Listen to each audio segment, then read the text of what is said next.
Hey, did you know that you can support Enter the Gray Zone podcast now on Patreon? That's right. If I have in this endeavor blessed you and helped you grow in your faith or explored topics that were challenging, then you can support this work. By supporting this work, we're hoping to spread the reach as well as increase the quality. Hopefully, by spreading and impacting more people, we're helping more people because ultimately that's the goal. It is not so much to get a big audience as it is to get the right audience. So if you would like to support me in this endeavor, I would really welcome your support. So thank you for considering giving. If nothing else, please just like and listen and subscribe and share. And your prayers, as always, are deeply appreciated. Hi, I'm Robby. Let's enter the gray zone.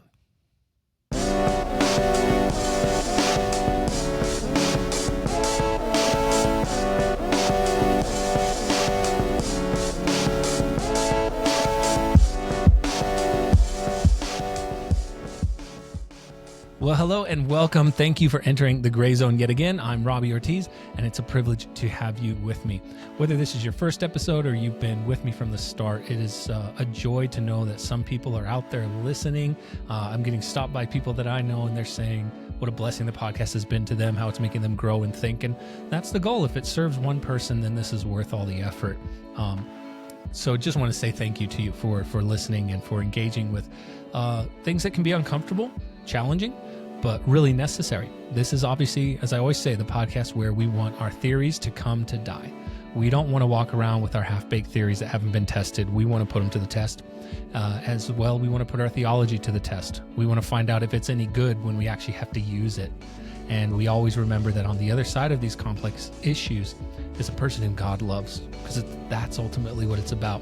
The posture with which we engage these complex issues matters deeply. Hopefully we're adding a little nuance to help you grow and rethink and learn how to approach these things with more compassion, more information.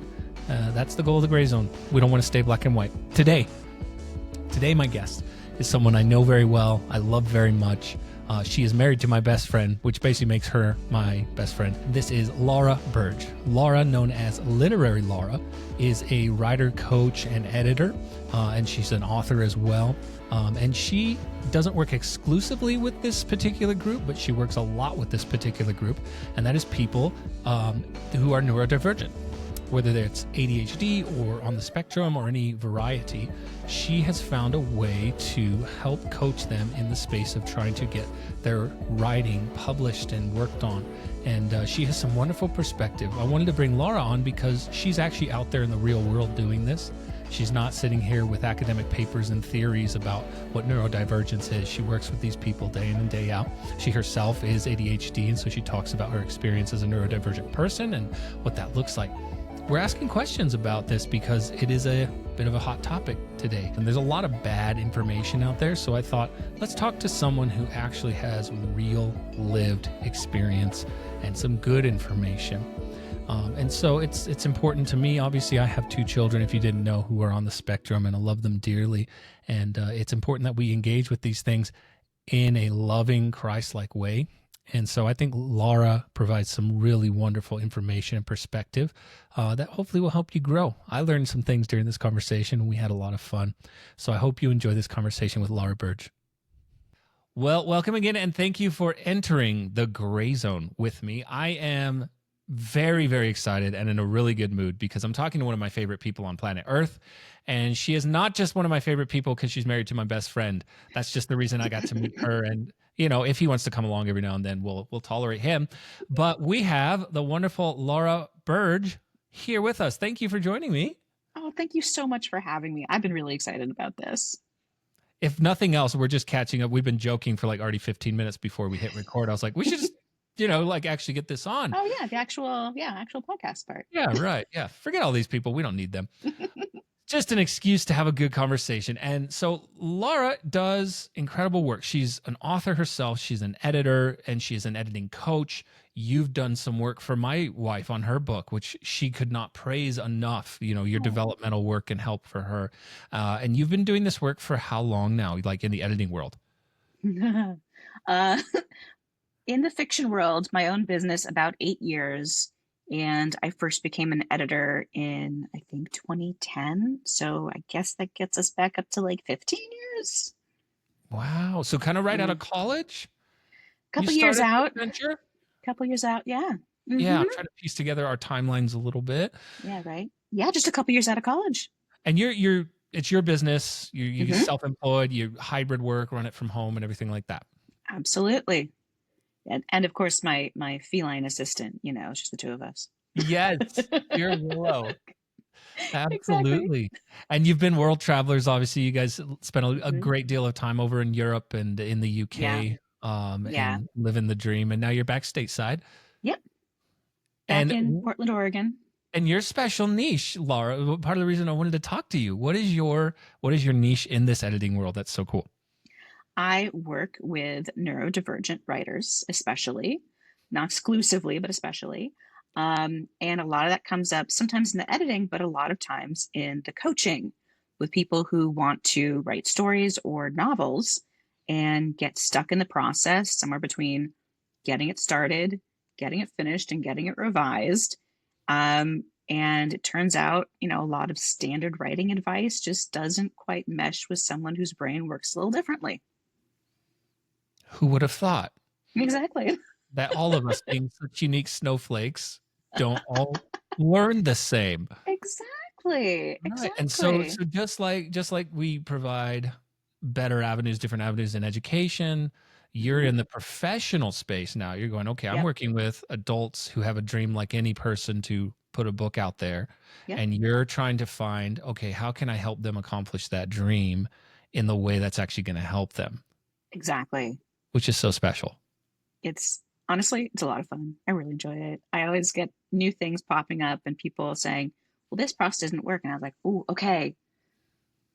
I've got a new brand new writing exercise for you. It may work, it may not for you. Give it a try and let me know what you think. And, sometimes it's, wow, this really opened up how this character thinks and how they're going to interact for me. And sometimes it's, nah, that I really didn't want to do it. I'm like, great, then let's pivot and find a different one. It's all a process. So flexible. That's a big key thing. Oh, I said a special word. You Okay. did. Let's talk about flexibility and real briefly. So if people don't know what is a writing coach, like I feel like we have coaches for Yes. everything. Some of them useless, in my Yes. opinion. Many of them Agreed. not. And I think Yep. writing coach is actually a really valuable thing. So what's your role? And then let's talk about flexibility. Yes. Yes. So as a writing coach, I've had people come to me and say, hey, I'm writing this novel. Can you help me? And I'm like, great, let's go over a few things. Are you stuck? Are you struggling? And I've had people who say, not really. I actually have a really good schedule. I know what I'm doing. I've got the research. I'm making great progress. I'm like, wonderful. You don't need me.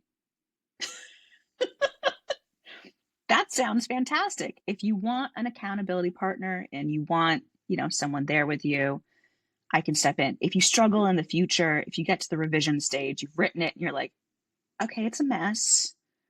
Now what do I do? And you really struggle with it, then come back to me. If not, go enjoy. Let me know when your book is out. I want to know about it. You know, but if you're struggling at any stage, and so many writers do, it's a very isolated kind of situation, right? And so my role, it flexibility, it varies from client to client, but a lot of it is I'm there to make sure you're getting the work done because it's so easy if you're not getting paid for it and life is full that writing becomes bottom of the priority list and continues to be there for like 20 years. And so if you want it higher on the list, you are paying someone to make sure you're continuing. When you get stuck, we have brainstorming sessions, I do meetings, and speaking of flexibility, sometimes it's on video, sometimes it's via email, and sometimes it's a live chat, depending on how comfortable they are with video, with audio, with, anything like that. Like writers, a lot of us are an anxious bunch of people. You don't say. I know. So it's this variety, and we can brainstorm together. And I give writing exercises and resources. And oftentimes, if they want to do traditional publishing, I'll give advice on how to find literary agents, what to look for, what to put in your query letter. So it's kind of having a partner by your side as you're going through this process who hopefully knows a lot and can help you get there. Yeah. Well, and like any coach, right? Like I heard it said once, Serena Williams, tennis coach, cannot play tennis as well as Serena Williams. Yeah, But he's watching and seeing the things that need to happen, right? And so you're there going, exactly. "Oh, I see what's happening." And you Yep, can't see it because you're on the court. I'm on the sideline. So let's help you out here because I've seen this yeah, before or I'm noticing it. Yeah. So that's the beauty of exactly. coaching. And talk Exact. about what led you to your niche of I want to work with these people who are on the neurodivergent sort of sphere, and what drew you into that time? I realized there were all these people, as we said, who need help earlier in the process before the editing can start. And as I got more and more clients and started working with them, I realized there was a really big chunk of people who were neurodivergent who were coming to me and working with me. And I started working with more and more, and I absolutely love it. Again, all about flexibility. And then I just dove headfirst into it, started going to conferences, doing research, reading books and articles, and keeping up with the online conversation and the development of this movement and this understanding. And it helps me understand myself better, helps me understand my clients better, and well, everyone else too.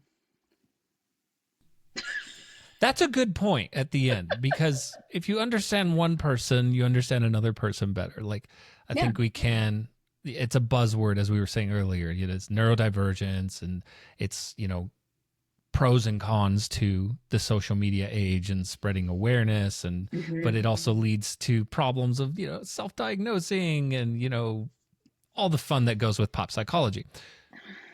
Yeah. And it's actually on that, I'm going to say something a little bit about self diagnosing. So, getting an official diagnosis, whoever you are and wherever you are in the world, can be difficult, expensive. There can be cultural barriers, all these things. So, in my mind, the idea is that self diagnosis is valid. It's because sometimes it's the only way you can get there. But as with most things, it can go too far. And I'm the last person in the world to say certain people should or shouldn't self-diagnose. But if someone uses, I must be this, and therefore I can act however I want, that is completely different from I identify with this group of people. I have these struggles. I have these passions. And this all seems to line up with other people who have had these diagnoses. That is a compassionate response. I really like that. And I wouldn't expect anything less of you, Laura. Cause like you're right. We had our suspicions about our two kids, Yeah. primarily our youngest. And while at that time we were living overseas, there would have been virtually no way for us to pay. Even we're finding our friends who are checking on their own kids who are Australian citizens, they're Yeah. paying out of pocket thousands of dollars, right? Yeah. Whereas when we came back home, we were lucky enough to be in a state and in, where there's state funding and federal funding for us to get all those diagnoses and help. And so Yeah. that's very point. And I love too as well. I think we've hit this resistance of, well, you just want to diagnose everything. You just want to pill for everything. And we can go Mhm. on and on about that. I'm sure you have some good thoughts on that. I think for most people that I've met, and for Yeah. us as parents of neurodivergence, as people in our family who are neurodivergent, because it is, there's a lot of genetic traces of that. Yep. Most people I talk to, their diagnosis is very liberating. if they Yes. do get an official one, or if at least they've realized, I think self-diagnosing, I think this helps. And it's not Yes. because they want an excuse or a Hmm. crutch or to be part of a group. It's like, Hmm. this is liberating because now I have answers for why Yeah. I felt confused, or things that were easy for others Yes. were the hardest thing.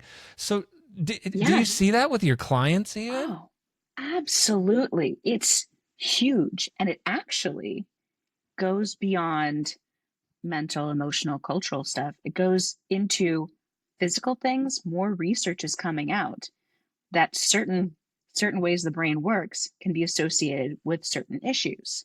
So if you have ADHD like me, you're more likely to have Ehlers-Danlos syndrome and have hypermobility. So it ends up becoming this thing of, oh, I have ADHD. I better check and make sure this isn't going to be a problem for me.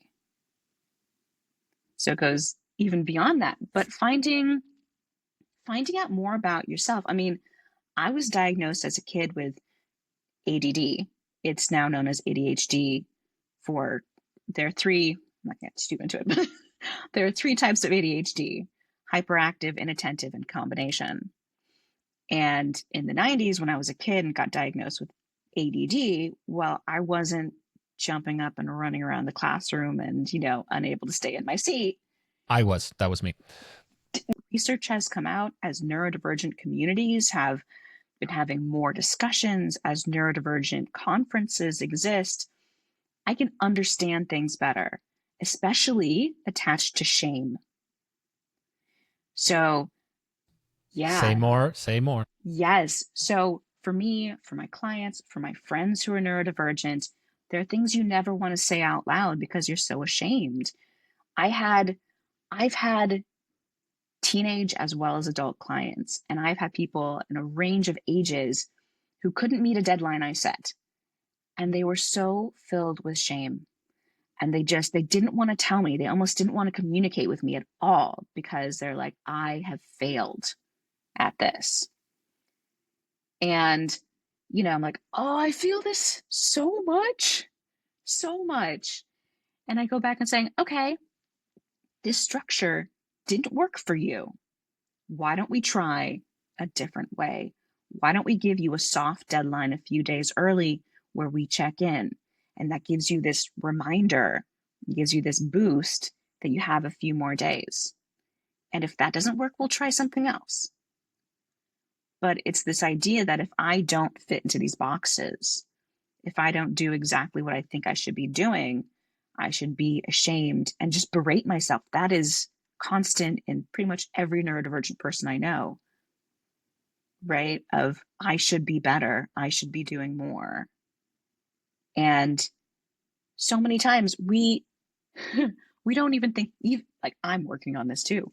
We don't even think to accommodate ourselves, right? Like like, oh, well, for you it's fine for me to let you know that you've had a long week and you can take a nap and it's okay. For me it's not okay because I have to do more, because I don't want to be seen as lazy or think of myself as lazy. So it's this shame and double standard, and the more you offer grace, the more you offer different options, that the more everyone is comfortable. And I think you're making a great point too. That it's like neurotypical people do that too. Yep. We all do. It's Yep. like I cannot start my afternoon emails until I've had my Coke Zero or whatever Yep. accommodations that's mine Exactly. that you need to put in. But Yeah. I want to pin down shame. I think we should Yes. sit there for a second, because that is, unfortunately, I believe you entirely, because I've seen it as well. That is a common thread for anyone in that space. I Yeah. think it mixes with the idea that, number one, the world is set up for neurotypical behavior and thinking. And so if Yeah. you're in a world that's not set up as well for you, doesn't accommodate those things, of course you're going to always feel something's wrong. Yep. But sometimes, even like we saw in our daughter, that shame came out of nowhere to us. Yeah. And at a very early age, she's Yeah. saying things about herself and how Yes. awful she is and how she doesn't want to live anymore. And this is like at 5 and 6 years old, and you're like, Oh God. no one on earth has ever said these words to you. They're coming from inside you. And Yeah. we're just like, oh my gosh, what do we do with that? Yeah. And it's so that's at an early age. But you Yeah. think about, like, I hate the rhetoric that you hear as well against things like accommodations. You Yeah. get that old school mindset of like, oh, Mhm. they're just, there's a lot of directions I want to go with this. The Yeah. shame is in the person, often Yeah. the neurodivergent person. Our experience as parents, though, as well, and my wife in Yeah. particular, just with the mama heart that moms have, Yeah. we had shame, especially early on. And you Yeah. go, did we do something wrong? Did we Mhm. feed them something wrong? Did we Oh, do something yeah. wrong in utero? Yeah. Because those questions are natural, even if no one's saying them to you. You Yeah. find out, oh no, my child has these neurodivergent things. Something's different, and especially Mhm. for mamas, immediately she had to work through, like, Yeah. gosh, did we mess our kid up? And we're dealing with all. No Yeah. one's telling us that. No one's coming No. and saying those things. It just arises. And so that, I think this Yeah. neurodivergent space deals with shame and worry and grief, I think, a lot more than people are willing to think of. They just, yeah, I don't know. Yeah. No, I totally agree. It's whether it's neurodivergence or cultural or race or anything else that people feel separate from what the culture around you seems to say is the norm and acceptable, right? That's when shame comes in. And when you're a kid, you're absorbing what is the world, what is expected, what is normal, what's expected of me, right? Even if no one's saying it and you notice things, right? I'd be a kid reading a book, of course, having a great time reading a book, so focused on it, not able to like even really hear anything outside of it. I'm just living in this world. And I'd have, parents come in, we've got 5 minutes before we have to go, or the dishes need to get done, right? Very normal. And they reacted with the parent's perspective. You're not listening to me. That's not okay, right? You need to get your chores done. And I was baffled, completely baffled, because I hadn't heard anything. You're describing our daughter. Oh my gosh. She literally will tell us that. She literally, baffled is the right word. Look, it's like, Yes. what? What? Did something happen? We're like, we've told you 22 times to pick those dirty clothes off the floor. And she's, why are you mad? Yes. Because we're human. And we've told you 20 times. Yeah, well said. Yep. I'm sorry. Well, Keep going. exactly. No, that's exactly it. And then you learn, not right. It's this balance of figuring out your own brain and figuring out your kids' brains, figuring out your clients' brains, right? And you learn, oh, I did something I wasn't supposed to do. What was that? And this major thing that I've seen in the neurodivergent world is most of the people I know who are neurodivergent bend over backwards to make sure that they're not insulting somebody, that they're not offending anybody, that they're not doing anything wrong. There's so much going on inside of trying to do things right. And some of that is just this idea that if I don't do this right, if I don't work the hours 9 to 5, even if I work from home and the hours don't matter, I'm doing something wrong because society says you work 9 to 5. And so maybe I'm not working enough, or I need to be working more. And there's a shame if I don't fit that mold. And we have writers who are saying,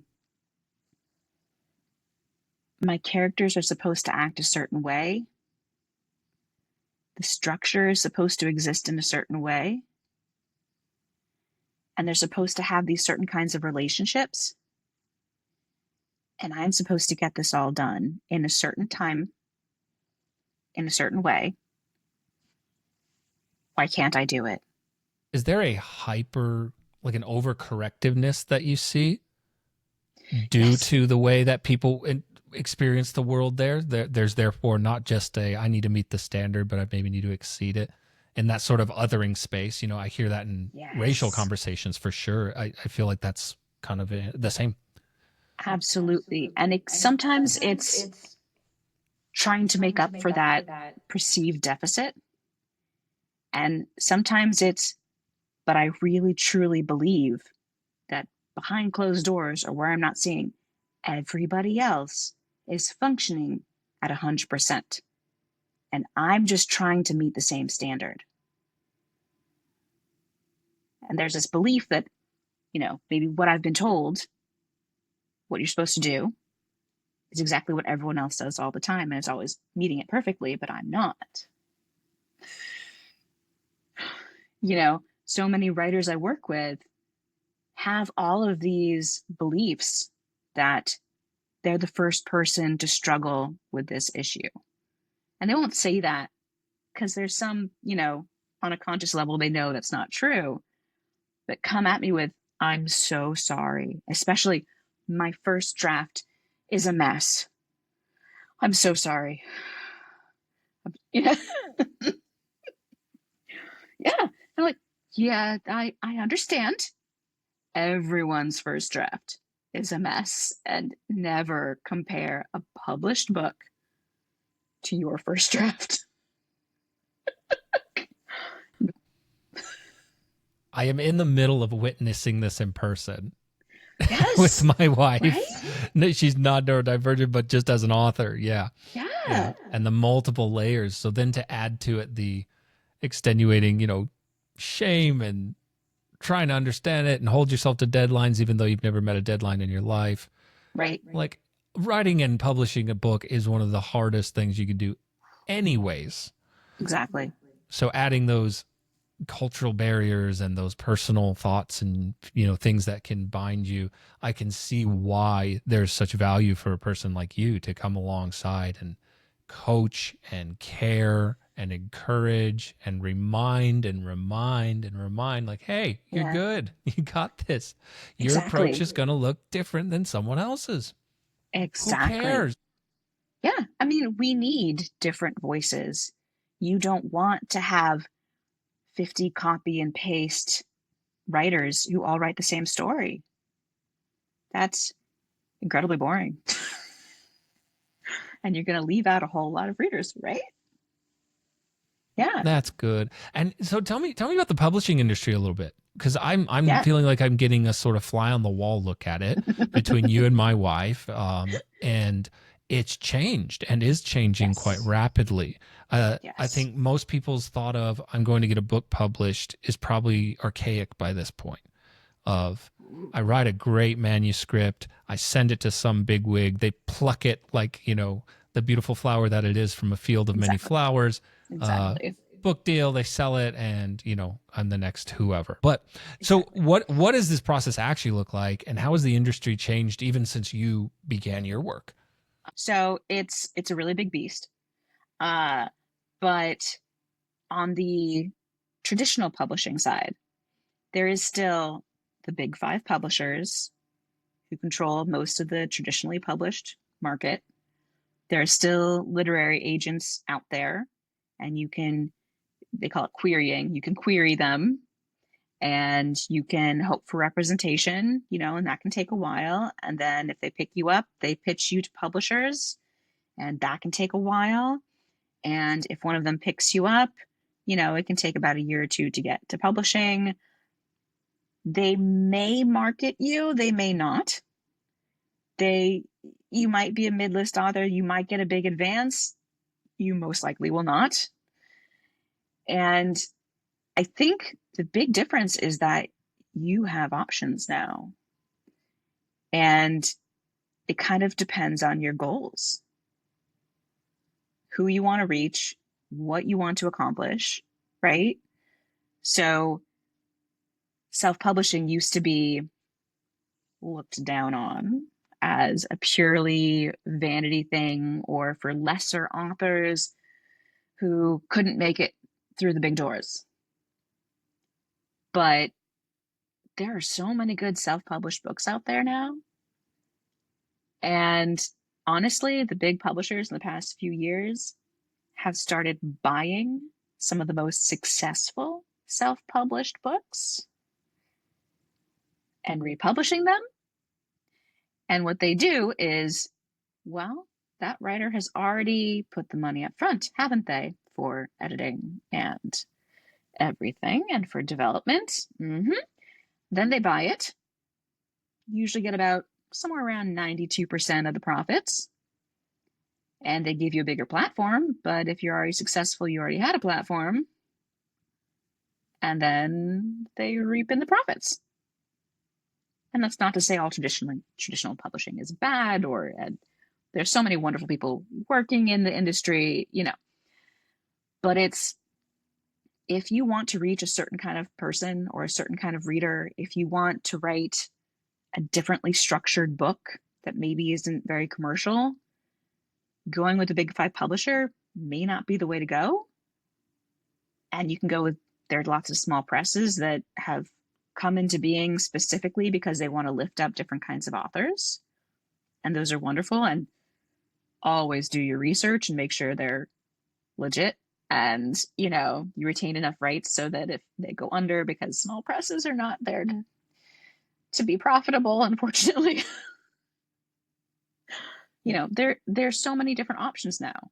So it's less about here's the one way to be a legit author, and it's more about what do you want to do with your writing.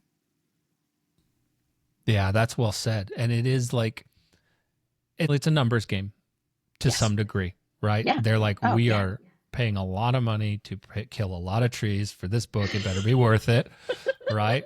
Rest in peace, trees. And so I mean, that's why I think, we see, like, if you're famous, your book's going to sell. If every politician, writes their book, easy to sell. Yeah. And then hopefully some art sneaks in there somewhere, or a unique voice, or someone who's, coming from a different culture or a different angle, I read many years ago, I think it was either the Atlantic or the New Yorker, but they're basically the same, right?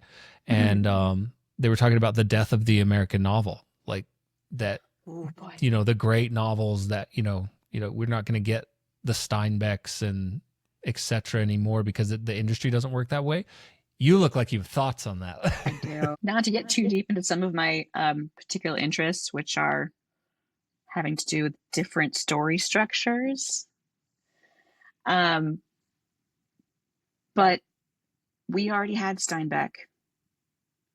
We already had Hemingway, right? There was a reason that Steinbeck and Hemingway and Kerouac, right, were these big names, these big cultural movements, and that's because it kind of went with what was happening in the culture at the time and what was being emphasized. And I'm sorry, this could be like an hour-long thing just itself. I feel like I just opened a door in your brain that goes down a spiral staircase forever. I'm sorry. Because of the different options, you're going to get more of these different authors with different approaches, different stories, and they're going to get into more hands. So the death of that, iconic American novel, not necessarily a bad thing, not something you're mourning. I'm not that worried about it. That's good. No, I love that. And it's true. It's, in ways that the world has changed and become smaller and has, because of that, both flattened and diversified, right? Yep. We get to hear from so many people that otherwise would not have had access to it, and create smaller communities to reach smaller groups of people. Cause we're like, we don't want to make something that reaches everyone. We're trying to reach this group, these people, or, tell a story that's like this, that makes 1,000 people happy. And I sleep well at night. And that's the thing, is that there was this misconception that there is one thing that will reach all readers. There's one experience and one perspective that's universal. And there isn't, and there never has been.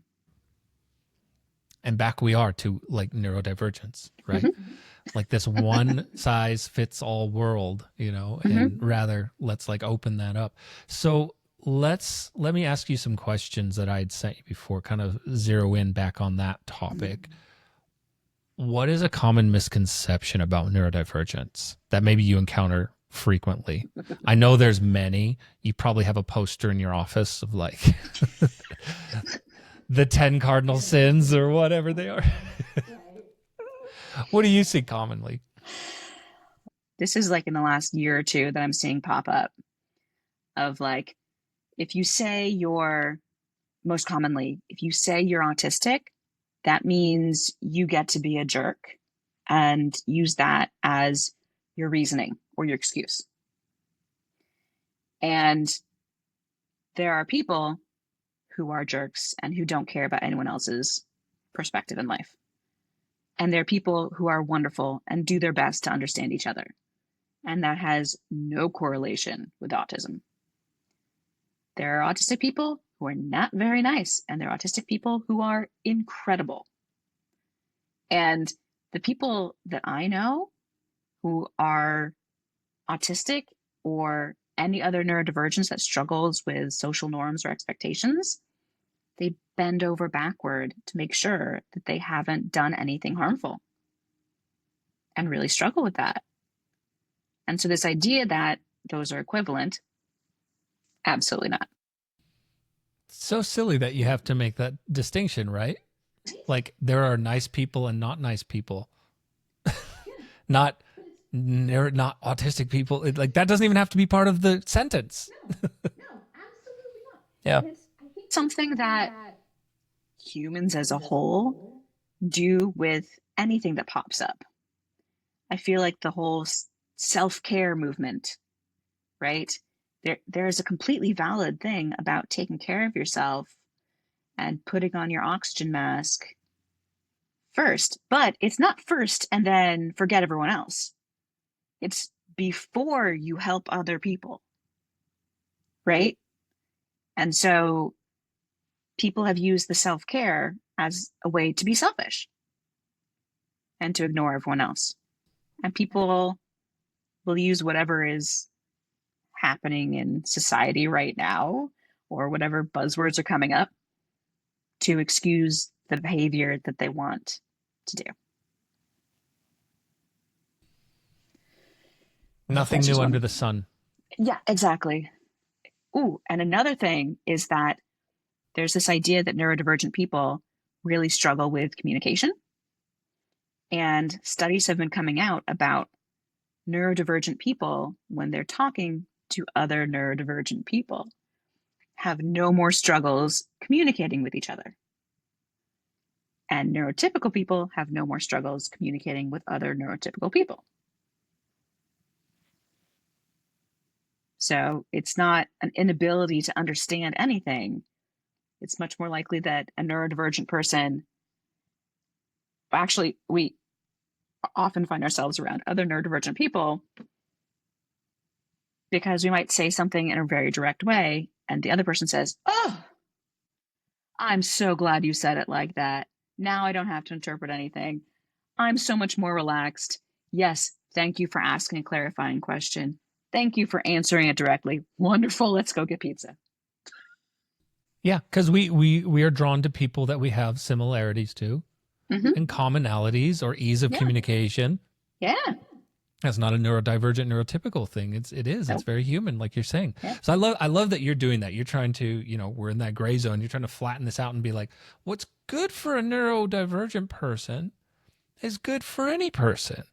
To be met for who they are, to be sought to be understood, to grow their empathy, to listen well to others, to learn where someone else is coming from and let them know where you're coming from. Like, look at us all becoming adults, and maybe Sesame Street was right the whole time, but we can put these gloves on and treat something, as this, object that it shouldn't be treated as. Be like, look, they need and desire and crave the same things, and they're path through the woods toward those things is just a different path. Yeah. You might even hear my son stimming in the background right now. He's doing his thing. Great. That's fantastic. I mean, even stimming, right? It's kind of getting energy out and regulating your nervous system. Someone else might go out and play basketball at the end of a hard working day to do the same. Like underlying my coaching and even my editing and the courses that I've created about this, it's stuff that works for anybody. Ask about intentions, check on if there's anything they need to do differently. Give space and give grace and flexibility and figure out where they're coming from a little bit, tell them where you're coming from, and then you can just have this wonderful communication. How easy that would be. Right? It's almost, in a way, you look at someone who is in that neurodivergent space, and it's almost like in a good situation, they are more empowered to communicate and speak up about what they need and how they need to approach things. In a good situation, yes. If they're able to get access to the information and be supported by people around them, absolutely. Yeah. Right? Like imagine if everyone just saw themselves as, I need to advocate for myself a little bit and, communicate in respectful ways. And it's like, so I love that we're merging those things. We run into almost over accommodation sometimes, like especially with young kids, right? Yeah.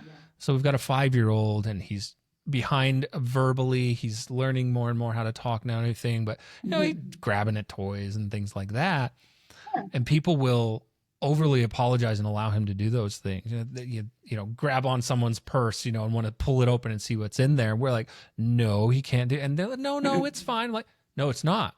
He needs to learn the right way, neurodivergent or not, so that he can work in the world. Because we would teach any kid, no, you don't grab things like that are yours. Yeah. But we do see this over accommodating, and people are like, no, he's fine. And we as parents would be like, no, teach him right, set boundaries. Yeah.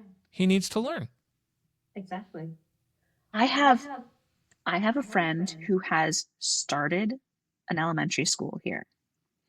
And it's not specifically for neurodivergent kids, but with kind of the framework of it, it's attracting a lot of neurodivergent kids. Yeah. And we talk a lot about the current culture around neurodivergent kids and adults and all these things.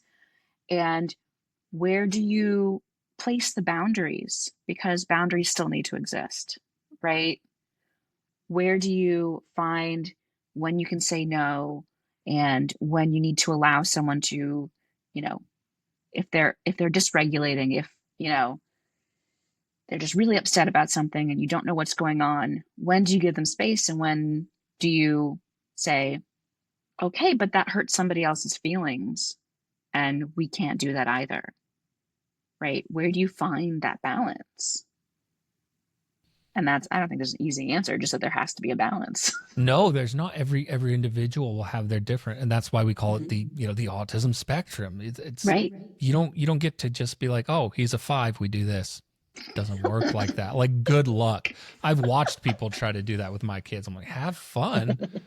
Call me when you've messed that up. We have a terms like that I think in my faith background, we would look at something. Two topics in that space that you're making me think of. We would look at brokenness versus sinful, where like a sinful is a wrong thing to do, or a thing against maybe God's will or command.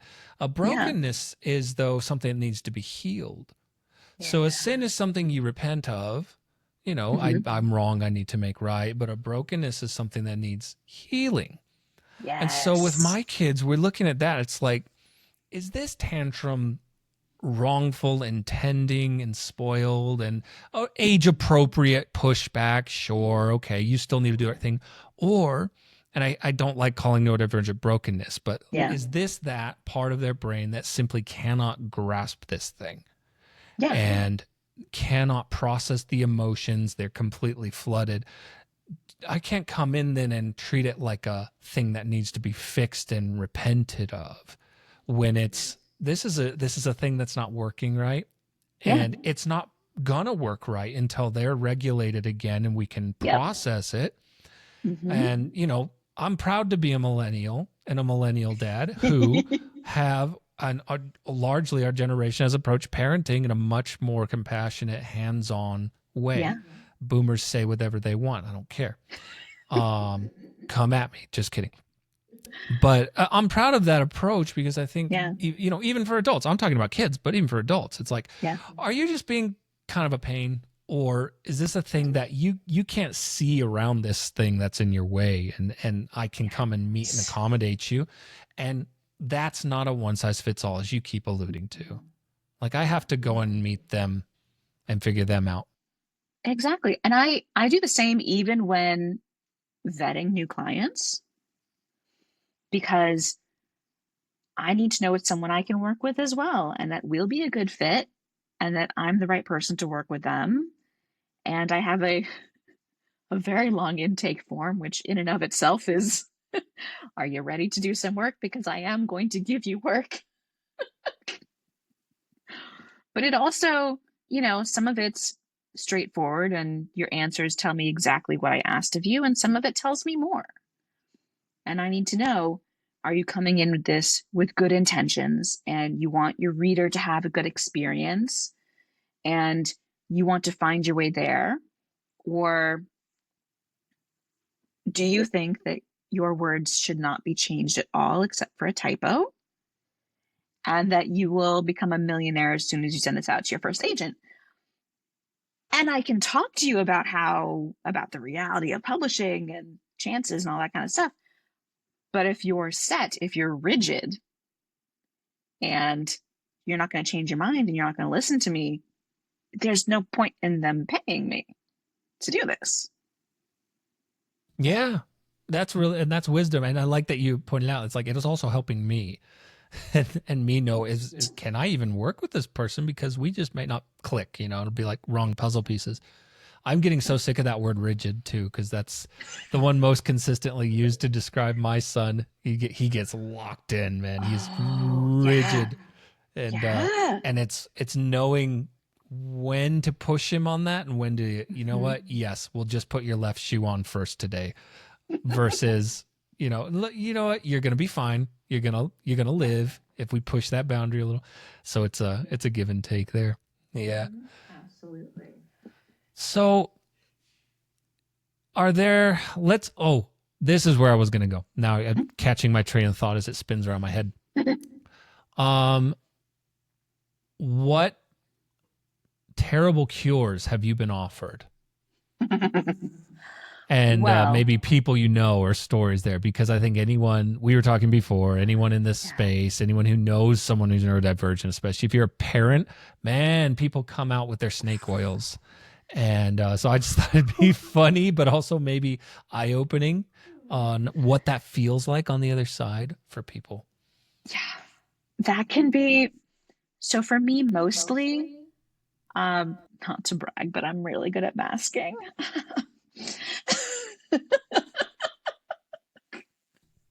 If you're watching the video, I'm losing it right now. You did the hair flip and everything. Exactly. Keep going. I'm sorry. So a lot of what I got growing up was, you can't be ADD. No, you're not ADHD. I don't believe it. Or, okay, sure, like all of us are, right? Which is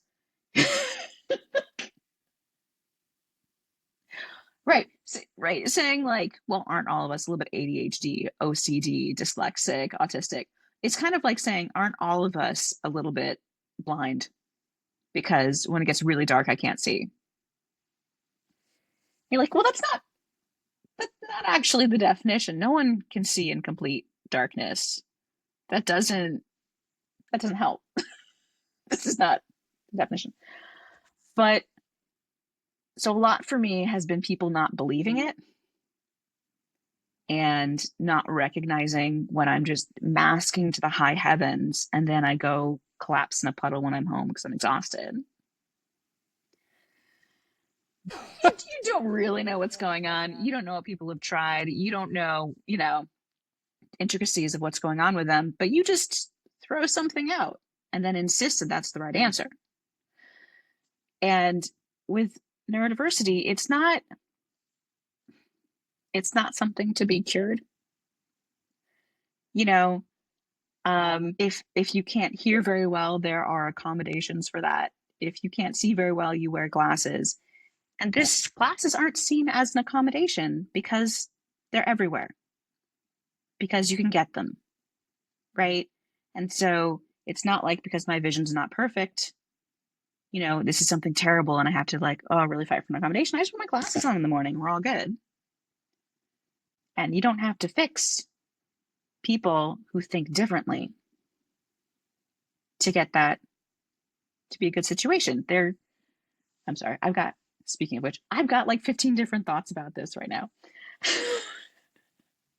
Because there are, I think superpowers it's a touchy sort of way of talking about this stuff, but there are some really cool things about being neurodivergent.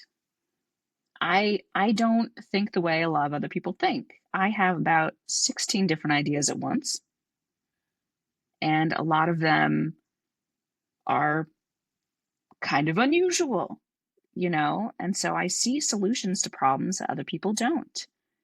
People who have hyper focus have, done so many of these innovations and inventions for centuries.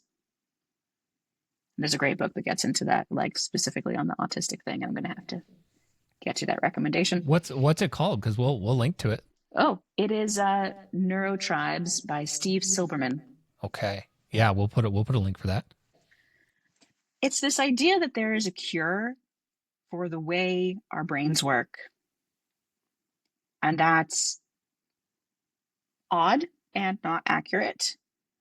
Would I like to walk into a room and not forget what I was doing? Sure. Yeah, that'd be great. But do I want to get rid of these incredibly vivid ideas and thoughts and images that help me create my stories and to see connections where other people don't see it? No, it's so cool. Right? It's the same as any other human, is that there are things about yourself that you like and things that you don't necessarily like, but it still all makes you you. I couldn't agree with you more. I think people see something that looks hard to them, and they want to not have to look at it. And that's maybe a real cynical way to phrase that, but I mean, we may have our kids living with us well into their late adulthood. I don't know yet. I want them to have as much independence as they like and need for them to live their life. I don't know yet. And I think someone looks at that and goes, how sad for you. Like, how sad for you to have to take care of someone your whole life. And my whole posture towards this is like, I'm a Christian. I'm supposed to serve others. And if I have the chance and the willingness and the means to care for someone longer than culturally normal expectation, cool. I told my wife when we were having our second kid, and it was kind of, we were sensing it. We were sensing maybe him as well as our daughter. And I said, it feels like a privilege that we would be trusted with a person like that. Yeah. Like that we're trusted to care for someone who needs a different approach and a little extra compassion and a lot more gentleness and a lifelong advocate. Absolutely. So it's almost a little bit like a badge of like, I feel lucky to be able to be this person's advocate, but people don't look at it like that. They see someone who has to give up so much for someone else, and it makes them nervous, I guess. And they just want to be able to, in their heart, I think is right. And then they bring you their, oh, here's your turmeric. This'll cure it. This will cure it so that you don't have to worry about that anymore. And I'm like, if my son's brain chemistry changed, he wouldn't be him anymore. Exactly. I love him. He's wonderful. Exactly. He's so joyful because of how his brain works. He's so happy. I think there's a chunk of fear there for people. And part of it is probably because when you think about it, and whether or not you want to put the term disabled on neurodivergence, which is applicable, and legally it works in several countries that's attached, but also can feel complicated. But most people, almost everyone, is going to become some form of disabled at some point in their life. And that's scary, right? Like you can live to, like my grandma, you can live to 106. And the last few years, she was disabled. She had about 100 years where she wasn't, which is pretty freaking good. She was a legend, right? This is the one who wrote a book too, like late in life, yes, right? Yeah. Yes, got it published at 100. Yeah. But, she eventually became disabled. And we don't know if, next week we, not going to say get hit by a car because that's too common, get hit by an ostrich. It happens. It happens, maybe you lose a foot because of that horrible ostrich incident. And then you're in that category and you don't know and you can't predict it.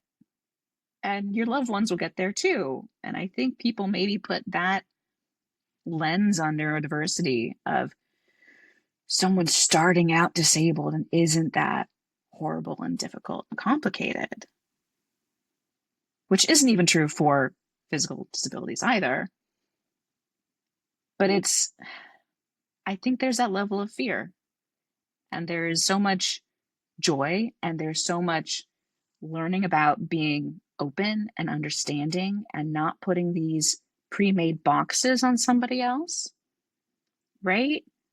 You learn so much flexibility, and given, what life is, when does that not come in handy? Absolutely. Yeah. Yeah, it is. It's fear. It's the plan I had is not going to be happening. The script I had for my kid or the script I had for myself has never panned out or is not panning out. And it's a sense of losing that control, that myth of control that I think we all, in particular in Western, free countries, that we think we've got freedom. We can make our life what we want it. And losing that it does make people nervous, does make people scared. Yeah. Yeah. So you do some great work, Laura. I know it because I've seen it up hand. Thank you. And where do people go? What's the website or handle or Instagram, whatever? Absolutely. Literary Laura on Blue Sky, as well as Twitter. Not Twitter anymore. Sorry. As well as Instagram. What else exists? LinkedIn. Yeah.